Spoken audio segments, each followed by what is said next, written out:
તો ભાઈ આપણે થઈ ગયા તૈયાર ને આપણે જાવ તું દુકાને એટલે પહેર્યું કાલું શર્ટ અને થઈ ગયા તૈયાર.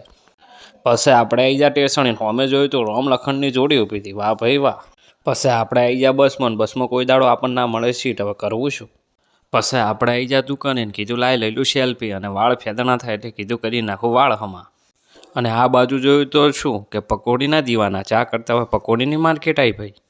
પછી આવી ગયું ટેણિયું કે મને કરો તૈયાર જાવ છે મારા મોમાના લગ્નમાં. અને આ બાજુ જોયું તો જાતા હતા મનુજી એમને છે ભાઈ પગની તકલીફ. આ બાજુ મહેશભાઈએ પહેરી ટી શર્ટ ને મને કી લેજો વ્લોગમાં એટલે મેં લઈ લીધા વ્લોગમાં. આ બાજુ રોમ લખણ બતાવી રહ્યા હતા મેં કરી નાખ્યો આરામ. મેં કીધું રોમ લખણ તમે બતાવી નાખો હું કરી નાખું આરામ. હું આવી જાઉં બજારમાં ના છે આપણું પાટણનું ઇંગળા ચાચર ચોક જેવું છે એ કહેજો. આ બાજુ જોયું તો હવે લાગે છે ભાઈ ઉત્તરાયણનો માહોલ. પછી હું બેઠો રિક્ષામાં રિક્ષાવાળો વગાડતો તો ગમના ગીત કરવું શું. પછી આવી જાઉં બસ સ્ટેન્ડ ને પછી બસ સ્ટેન્ડમાં હતો માહોલ ગરમ એટલે હવે કરવું શું બસની જોવી રાહ. હું આવી જાઉં બસમાં ના કાકો મારા હમું તાચી રહ્યા હતા હવે કરવું શું જે ઓળખતા હોય કોમેન્ટમાં